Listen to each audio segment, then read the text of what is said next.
For such a short word, fear can have massive impacts on our lives. It has changed the course of world's history. It can change your future. Let's unpack this one together. Stay tuned. I'm the CEO, it's Mega Chop, you already know. So fear can cause an instant fight or flight reaction, which can help us out.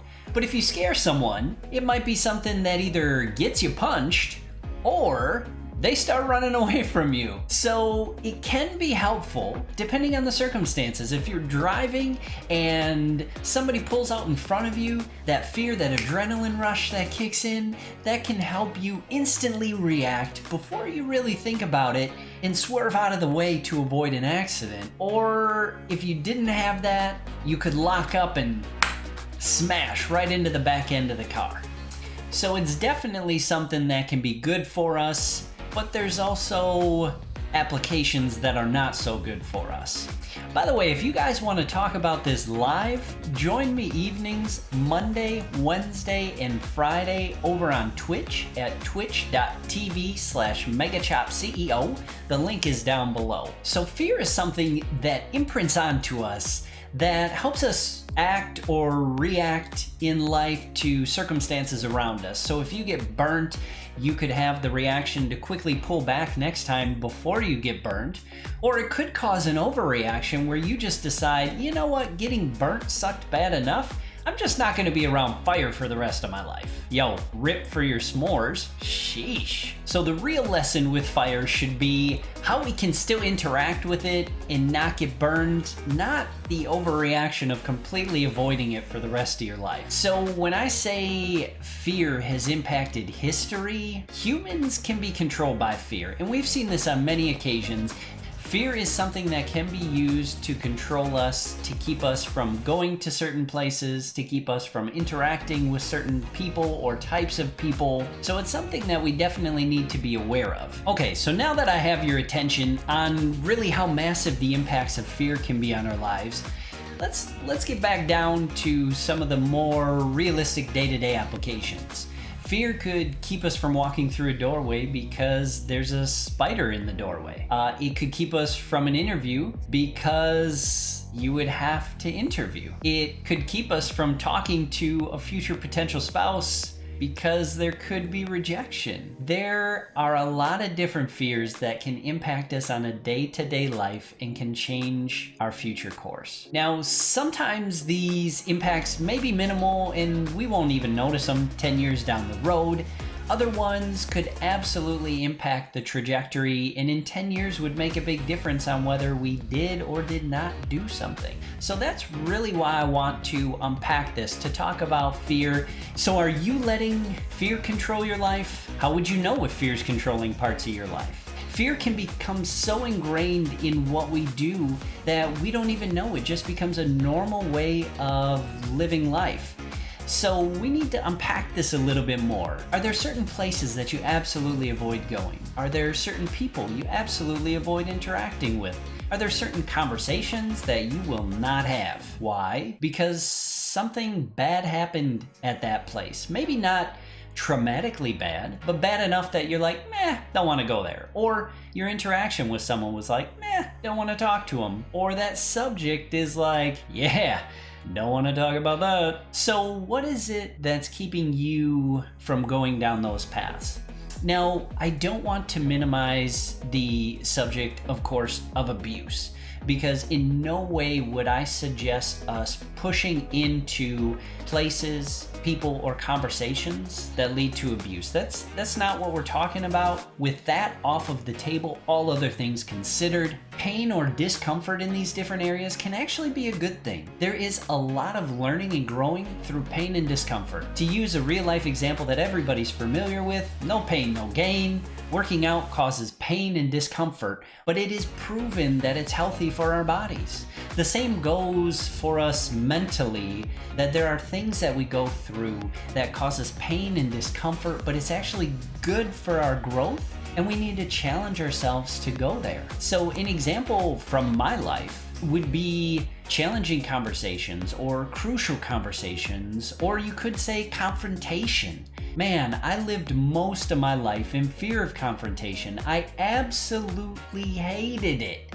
If there was even the whiff of confrontation, your homeboy was out. Now it's a different story. I would do very unhealthy things at the face of confrontation. If there was a confrontation started and I believe this and they believe that, and I really didn't see myself getting into that camp, I would 100% compromise and I would go into their camp just to make sure that there was zero conflict, which is not a good thing. It doesn't create healthy relationships in the long term because you're constantly compromising on your values, you're constantly compromising on your beliefs, and you're doing it over and over again, building something that's outside of your true self. You're building an alternate personality that's not truly you. Now, the other way that I would respond is with anger. So if there was something that I felt passionately enough where I'm like, you know what, that actually causes me more discomfort than this confrontation, I'm gonna escalate into anger.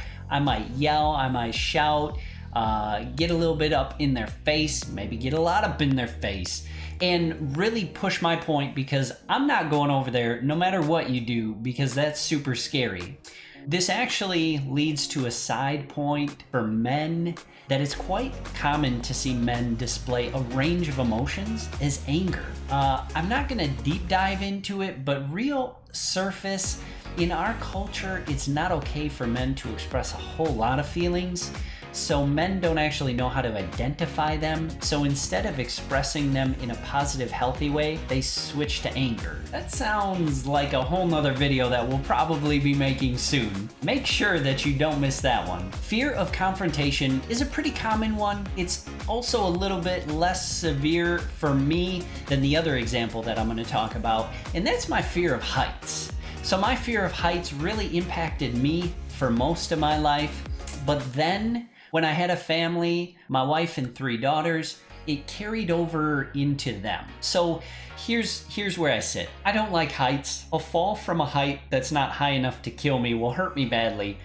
I'm not all about that life. I avoid them at all costs, within reason. I'm getting better. I will climb to high areas as long as I don't get too close to the ledge. Anyways, so that's bubbled over into a fear of heights for them. Why? You're like, wait, what? You have a fear for them in heights? Like, what?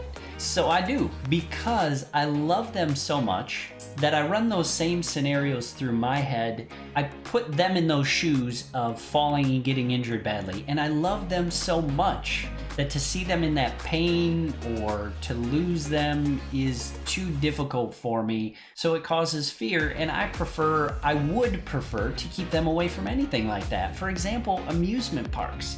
So this fear literally could keep them away from amusement parks. They respect me highly in the words that I say, and I know that they would, if I was like, nope, you're not going, they wouldn't go. But I know that it's not healthy to push my fears off onto them. I actually try to be very conscious of that, and I am open that I'm afraid of heights, but I tell them, that's me, that's something that I need to get over. You should not be afraid of heights. And so I push past the anxiety, I push past the dislike for heights, and we still go to amusement parks. I mean, they go, and I even go along, which takes a lot, because it takes a lot out of me to go to those with everything that's going on. So this fear could have literally controlled our entire family in an unhealthy way, in an unhealthy dynamic, if I let it get out of control. But that's where we have to take some of that control back and say, you know what, that doesn't make sense. That's not fair to them, right? Now, as you can probably tell, I'm way further along on tackling my fear of confrontation than I am my fear of heights. The interesting thing that I'm learning on the journey, though, is the thought processes, the practices that I put into place that have helped me overcome confrontation, my fear of confrontation, are actually the same things that I'm putting in place to help me overcome my fear of heights. And the thing that I learned with my fear of confrontation is the more I leaned into that confrontation, the better things got. The better my relationships were with people that I leaned into the confrontation about, and we talked through things and we dealt with things And I can look back, hindsight, at all the relationships and the damage that was caused by me leaning away from it, because it causes resentment and it causes, man, this tangled mess in the relationship if we don't talk honestly and candidly with those around us. And that's actually something that we've unpacked in previous videos. If you want to know more about that, I'll drop some extra links down below. That way you can catch up on those topics as well. Now, I'm confident that the steps that I've put into place in my own life to conquer and overcome different fears are things that you can absolutely apply in your life as well. Now, I do want to give you some time so that you can think and evaluate at different areas of your life to see where you may have fears that you need to overcome. If I just jumped right in and I'm like, hey, these are things that work to help overcome fears, and you're like, meh, I don't really have anything that I need to overcome, it wouldn't help you a whole lot. So I want to give you some time. Next week's video, we're going to talk about exactly what it is that I do and have done to help push past my fears and move into healthier relationships with them. In the meantime, I want you to think through your life on a daily basis between now and then, and think through different aspects of your life and reflect, is there any way that fear is controlling that in some way, shape, or form? And think of what those impacts could be. That way, next week, when we hop into steps that you can take, you already have some areas that you can focus in on and start applying those steps. Now, if you want to talk to me, maybe get a sneak peek into the content that we're dropping next week, visit me live every Monday, Wednesday, and Friday over on twitch.tv/megachopceo. I would love to see you there. Otherwise, until next time, make sure you smash the subscribe, like, and that bell for notifications. And I look forward to talking to you guys next week.